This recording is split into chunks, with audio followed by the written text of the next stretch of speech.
नमस्कार, मैं रवीश कुमार। आज इस बुलेटिन में बात होगी देश के कुछ जरूरी मुद्दों पर, लेकिन उससे पहले आप हमें कमेंट में ये जरूर बताइए कि आप ये न्यूज कौन से शहर से देख रहे हैं। इसी के साथ इस वीडियो को लाइक और चैनल को सब्सक्राइब करना बिल्कुल मत भूलिएगा, क्योंकि रोज ऐसी ही जरूरी खबरें हम आपके लिए लेकर आते रहते हैं। तो चलिए बढ़ते हैं खबरों की तरफ।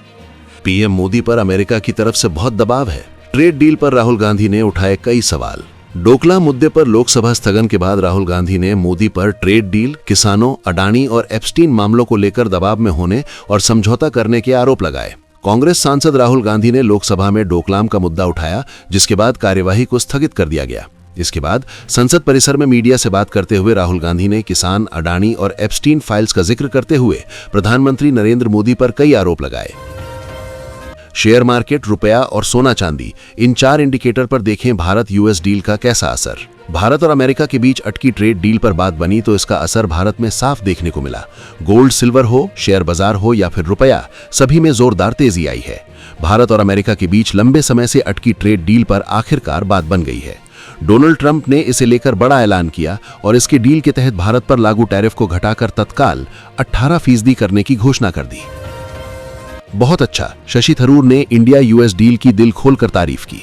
कांग्रेस नेता शशि थरूर ने इंडिया यूएस डील पर अपनी प्रतिक्रिया दी है। उन्होंने 50% से 18% तक टैरिफ घटाए जाने पर खुशी जताई है। हालांकि उन्होंने अमेरिका में निवेश और कंपनियों के प्रतिबंधों से डर को लेकर भी सवाल उठाए हैं। भारत यूएस डील की घोषणा के बाद भारत सरकार जश्न मना रही है। आज संसदीय बैठक में एनडीए नेताओं ने इस मौके पर पीएम मोदी को फूलों की माला पहनाकर स्वागत भी किया। वहीं अब कांग्रेस नेता शशि थरूर ने भारत यूएस डील पर प्रतिक्रिया देते हुए इसे बहुत अच्छा बताया है। टल गया अमेरिका ईरान युद्ध, बातचीत की टेबल पर लौटे दोनों देश। तुर्की में फिर शुरू करेंगे परमाणु वार्ता। ईरान और अमेरिका फिर से तुर्की में परमाणु वार्ता शुरू करने जा रहे हैं। इस्तांबुल में होने वाली इस बैठक में अमेरिकी राष्ट्रपति डोनाल्ड ट्रंप के विशेष दूत स्टीव विटकाफ और ईरान के विदेश मंत्री सैयद अब्बास अरागची शामिल होंगे। ईरान और अमेरिका फिर से तुर्की में परमाणु वार्ता शुरू करने जा रहे हैं। समाचार एजेंसी रॉयटर्स ने ईरानी और अमेरिकी अधिकारियों के हवाले से सोमवार को ये जानकारी दी। रिपोर्ट के मुताबिक इस बैठक में सऊदी अरब, मिस्र, कतर और संयुक्त अरब अमीरात जैसे देशों के प्रतिनिधि भी शामिल होंगे। सुनेत्रा पवार बनेंगी एनसीपी की नई राष्ट्रीय अध्यक्ष, संगठन का नया ढांचा किया गया तय। अजीत पवार के अचानक निधन के बाद राष्ट्रवादी कांग्रेस पार्टी में बड़े नेतृत्व परिवर्तन की तैयारी पूरी हो गई है। पार्टी के अंदर बनी सहमति के बाद अब सुनेत्रा पवार को राष्ट्रीय अध्यक्ष की जिम्मेदारी सौंपी जाएगी। महाराष्ट्र के पूर्व डिप्टी सीएम अजीत पवार के निधन के बाद सुनेत्रा पवार को एनसीपी का नया राष्ट्रीय अध्यक्ष नियुक्त किया जाएगा। पार्टी नेतृत्व ने भविष्य की रणनीति तय करने के लिए आयोजित बैठकों के बाद उनके नाम पर मुहर लगा दी है। गोल्ड सिल्वर क्रैश, अचानक फूट गया बुलबुला। 85,000 रुपए सस्ती हुई चांदी, सोना भी धड़ाम। Gold silver price big fall. 24 घंटे में ही चांदी और सोने के भाव में तगड़ी गिरावट आई है। चांदी अपने ऑल टाइम हाई से 85,000 रुपए गिर चुकी है, जबकि सोने के भाव में 25,000 रुपए से ज्यादा की गिरावट आई है। आइए जानते हैं सोने और चांदी के भाव में इतनी बड़ी गिरावट क्यों आई है। सोने और चांदी के दाम में शुक्रवार को तगड़ी गिरावट देखने को मिली है। प्रेमानंद महाराज से मिले महाभारत के युधिष्ठिर, लिया आशीर्वाद, बोले राष्ट्र से ऊपर कुछ नहीं। एक्टर गजेंद्र चौहान महाभारत में युधिष्ठिर का किरदार निभाकर घर घर पॉपुलर हो गए थे। उन्होंने कई मूवीज में भी काम किया, लेकिन असली पहचान महाभारत शो ने ही दी। हर रोज तमाम बड़ी हस्तियां प्रेमानंद महाराज के दर्शन करने के लिए वृंदावन जाती रहती हैं। अब महाभारत में युधिष्ठिर का अदा करने वाले गजेंद्र चौहान प्रेमानंद महाराज से मिलने पहुंचे। सऊदी ने ईरान पर अटैक के लिए अमेरिका को उकसाया, व्हाइट हाउस के बंद कमरे में हुई सीक्रेट मीटिंग। ईरान को लेकर अमेरिका और सऊदी अरब के बीच पर्दे के पीछे बड़ी रणनीतिक बातचीत सामने आई है। सऊदी रक्षा मंत्री प्रिंस खालिद बिन सलमान ने चेतावनी दी कि अगर राष्ट्रपति डोनाल्ड ट्रंप ईरान के खिलाफ कार्यवाही से पीछे हटे तो तेहरान और मजबूत होकर उभरेगा। सीक्रेट मीटिंग में दिया गया यह बयान सऊदी के सार्वजनिक ऐलान से बिल्कुल अलग है। ट्रंप ने दिखाई असली दोस्ती, भारत पर पाक, बांग्लादेश, चीन से भी कम टैरिफ। भारत अमेरिका में बात बन गई है और अमेरिकी राष्ट्रपति डोनाल्ड ट्रंप ने इसे लेकर बड़ा ऐलान कर दिया है। इसके साथ ही भारत पर लागू टैरिफ को घटाकर सिर्फ 18% कर दिया है, जो अब पड़ोसी देशों पाकिस्तान, बांग्लादेश से भी कम है। भारत के लिए गुड न्यूज आ गई है और डोनाल्ड ट्रंप ने भारत पर लागू टैरिफ को घटाने का ऐलान कर दिया है। शंकराचार्य से आशीर्वाद और हाईकोर्ट के वकीलों से मुलाकात, अगले कदम के लिए अलंकार अग्निहोत्री ने ली कानूनी सलाह। बरेली के पूर्व सिटी मजिस्ट्रेट अलंकार अग्निहोत्री ने वाराणसी में शंकराचार्य स्वामी अविमुक्तेश्वरानंद से आशीर्वाद लेकर 7 फरवरी से SC/ST एक्ट के खिलाफ देशव्यापी आंदोलन का ऐलान किया। उन्होंने कहा कि यदि 6 फरवरी तक सरकार ये कानून नहीं हटाती तो दिल्ली कूच होगा। UGC नियमों और केंद्र सरकार की नीतियों पर भी उन्होंने तीखा हमला बोला। सोशल मीडिया पोस्ट पर FIR नहीं, सुप्रीम कोर्ट ने तेलंगाना पुलिस को फटकारा। BRS सोशल मीडिया कार्यकर्ता नल्ला बालू के मामले में सुप्रीम कोर्ट ने तेलंगाना हाई कोर्ट का फैसला बरकरार रखा है। अदालत ने सोशल मीडिया पोस्ट से जुड़ी FIR पर पुलिस अधिकारियों को सख्त निर्देश भी दिए हैं। तेलंगाना सरकार और पुलिस को हाई कोर्ट के बाद सुप्रीम कोर्ट में भी मुंह की खानी पड़ी है। तेलंगाना हाई कोर्ट ने पिछले हफ्ते भारत राष्ट्र समिति BRS सोशल मीडिया कार्यकर्ता नल्ला बालू उर्फ दुर्गम शशिधर गौड़ के खिलाफ दर्ज 3 आपराधिक मामले रद्द किए थे।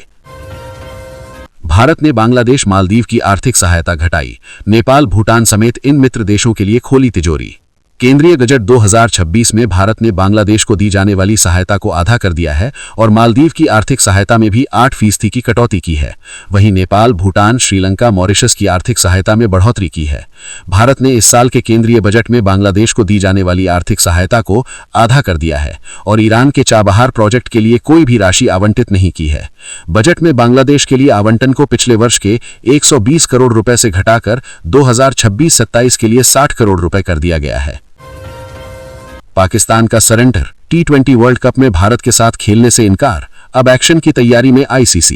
भारत के खिलाफ पाकिस्तानी टीम आगामी T20 वर्ल्ड कप में ग्रुप मैच नहीं खेलेगी। ये मुकाबला 15 फरवरी को कोलंबो के R प्रेमदासा स्टेडियम में होना है। पाकिस्तानी सरकार के फैसले के बाद अब T20 वर्ल्ड कप को लेकर माहौल गर्मा गया है। पाकिस्तानी सरकार ने ICC mains T20 world cup 2026 में पाकिस्तान क्रिकेट टीम के भाग लेने को मंजूरी दे दी। हालांकि इस मंजूरी के साथ सरकार ने एक अहम शर्त भी रखी है। अब नहीं होगी जेल, बजट में बदल दिए गए ये नियम, केवल जुर्माना देकर मामला रफा दफा। जानिए क्या है पूरा मामला। Income tax rule. बजट में सीधे इनकम टैक्स में कोई छूट नहीं दी गई है, लेकिन कई बदलाव हुए हैं। अगर किसी टैक्स पेयर की इनकम में गड़बड़ी पाई जाती है या टैक्स छिपाया गया है तो उसे अब जेल की सजा नहीं होगी। मिडिल क्लास को सबसे ज्यादा आयकर में छूट की उम्मीद थी, ऐसा नहीं हुआ, लेकिन आयकर से जुड़े कई नियमों में बदलाव किए गए हैं। खासकर टैक्स भरने की प्रक्रिया को आसान करना, मुकदमेबाजी कम करना और बेवजह जुर्माना और जेल की सजा से बचाना है। विपक्ष को परेशान करने के लिए ईडी का इस्तेमाल, आईपैक रेड मामले में ममता बनर्जी का सुप्रीम कोर्ट में जवाब। आईपैक पर ईडी की छापेमारी के खिलाफ ममता बनर्जी ने सुप्रीम कोर्ट में जवाब दाखिल किया है। उन्होंने कार्यवाही को चुनाव से जुड़ी और टारगेटेड बताते हुए राजनीतिक डेटा चोरी का आरोप लगाया। मामले की अगली सुनवाई 10 फरवरी को होगी। सुप्रीम कोर्ट में प्रवर्तन निदेशालय के कोलकाता में तृणमूल की सहयोगी कंपनी आईपैक पर डाले छापे पर सुप्रीम कोर्ट में पश्चिम बंगाल मुख्यमंत्री और पार्टी मुखिया ममता बनर्जी ने जवाब दाखिल कर दिया है। न्यूक्लियर मिसाइल में ईंधन की जगह पानी, जिनपिंग के जनरल ने करप्शन पर गुनाहे आजम किया। चीन के टॉप मिलिट्री जनरल झांग यूक्सी पर राष्ट्रपति शी जिनपिंग की कार्यवाही ने तहलका मचा दिया है। ये कदम भ्रष्टाचार, जासूसी और PLA की ऑपरेशनल तैयारी से जुड़ा हो सकता है। ये बेहद अचरज की बात है कि चीनी मिसाइलों में फ्यूल की जगह पानी पाया गया था। यही वजह रही कि जिनपिंग ने 2023 और 2024 में PLA रॉकेट फोर्स के लीडरशिप को हटा दिया था। इसी का था इंतजार। US इंडिया डील से रॉकेट बने ये शेयर, 20% तक की तेजी। Stock market updates. भारत पर टैरिफ घटाकर 18% करने से सबसे ज्यादा फायदा टेक्सटाइल, IT और फार्मा कंपनियों को होने वाला है, क्योंकि हाई टैरिफ की वजह से इन सेक्टर्स पर दबाव बढ़ गया था। अमेरिका ने भारत पर टैरिफ घटाकर 18% कर दिया है।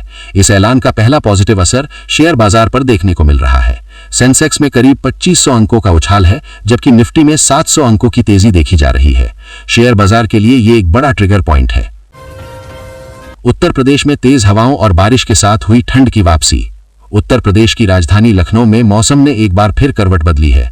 मौसम में अचानक बदलाव के कारण सुबह तेजी से तापमान गिरा है। दिन के समय गाड़ियों की लाइट जलाने की नौबत आई, क्योंकि आसमान पर घने बादल छाए हुए हैं। साथ ही तेज ठंडी हवाओं के साथ बारिश ने भी लोगों को अपनी चादर तानने पर मजबूर कर दिया है। तो ये थी आज की कुछ जरूरी खबरें जो आपको बतानी बहुत ही जरूरी थी। ऐसी ही खबरें रोजाना देखने के लिए इस चैनल को सब्सक्राइब करके वीडियो को लाइक करना बिल्कुल न भूलें। आपका एक सब्सक्राइब हमको आगे बढ़ने की हिम्मत देता है।